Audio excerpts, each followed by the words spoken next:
আমরা রয়েছি আজকে সল্টলেক শহরে। সেখানে ভারতীয় জনতা পার্টি বা পশ্চিমবঙ্গ সরকারের জনতার দরবারের আহ্বান করা হয়েছে। সেই জনতার দরবারে আমরা দেখতে পাচ্ছি প্রচুর মানুষ সকাল থেকে এসে উপস্থিত হয়েছেন। তারা বিভিন্ন ফর্ম পূরণ করেছেন জনতার দরবার নিয়ে। সেই ফর্ম নিয়ে তারা এসেছেন আজকে তাদের যে দাবি রয়েছেন, তাদের যে আশা রয়েছেন, সেই আশা ভরসা পূরণের দাবিতেই। পশ্চিমবঙ্গের বিভিন্ন প্রান্ত থেকেই মানুষ এসেছেন, তারা রয়েছেন এখানে।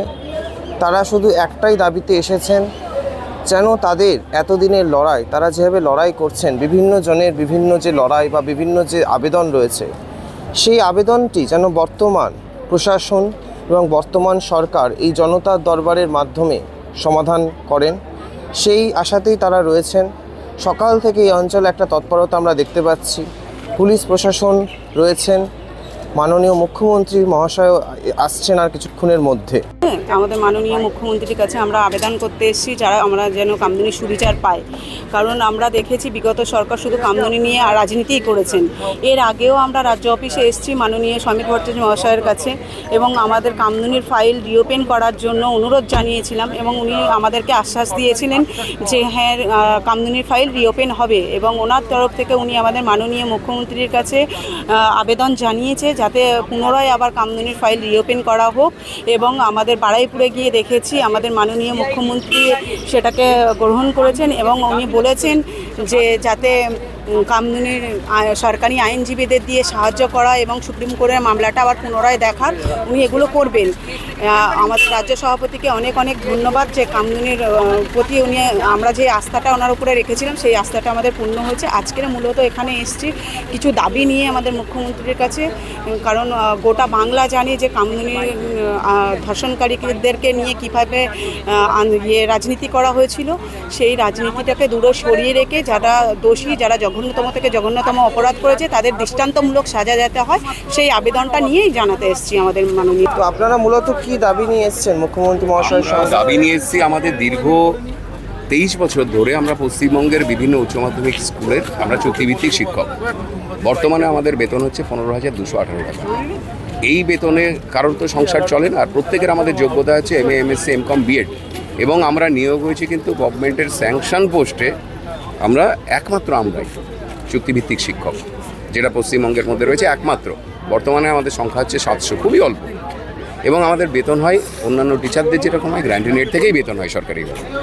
এবং আমাদের মহামান্য সুপ্রিম কোর্ট এবং মহামান্য হাইকোর্টের আমাদের বেসিক পে স্কেল আমরা জিতেছি। এবং এখনও পর্যন্ত গত 15 বছরের সরকার, বিগত সরকার আমাদের কিচ্ছু করেনি, এবং যতবার করতে গেছি ততবারই আমাদেরকে জেলে ভরে দিয়েছে। আমরা মাননীয় বর্তমান মানবিক মুখ্যমন্ত্রী বারবার বলেছে, উনি সমকাজী সমবেতনের কথা বারবার বলেছেন। এবং আমরা একটা জিনিস আমাদের খারাপ লেগেছে, গত বাজেটে আমাদের বিষয়টা উল্লেখ নেই। অন্যান্য চুক্তিভিত্তিকরা রয়েছেন।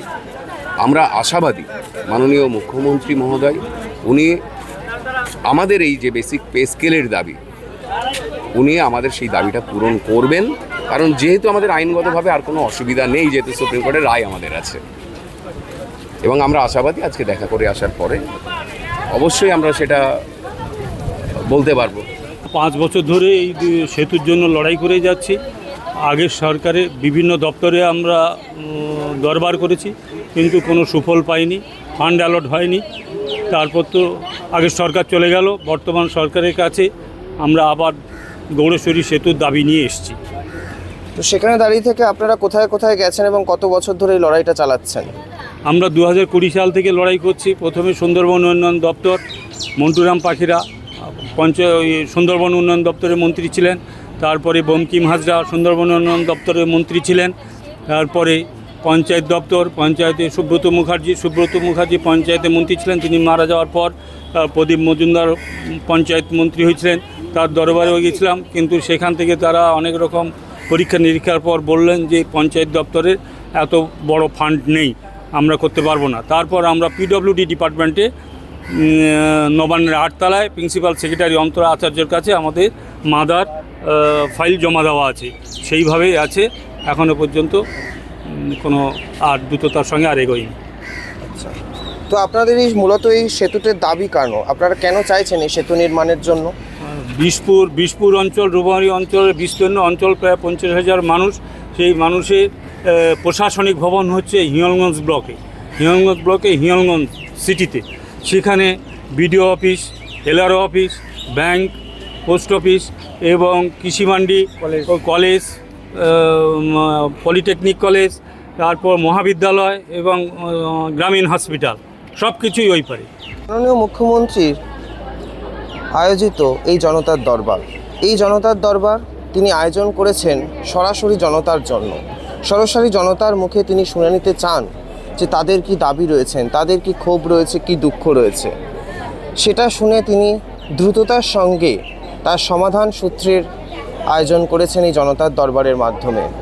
বিধাননগর অঞ্চলে যে বিজেপি পার্টি অফিস রয়েছে সেইখানেই রয়েছে এই জনতার দরবারের আজকের আয়োজন। অঞ্চলে রয়েছে পুলিশ মোতায়েন এবং প্রশাসনিক দায়বদ্ধতা, যেখানে দাঁড়িয়ে থেকে প্রতিটি মানুষ যেন তাদের বিচার পায়, তাদের দাবি বা আশা যেন তারা পূরণ করতে পারে। আরোহী নিউজ বাংলা, বিধাননগর।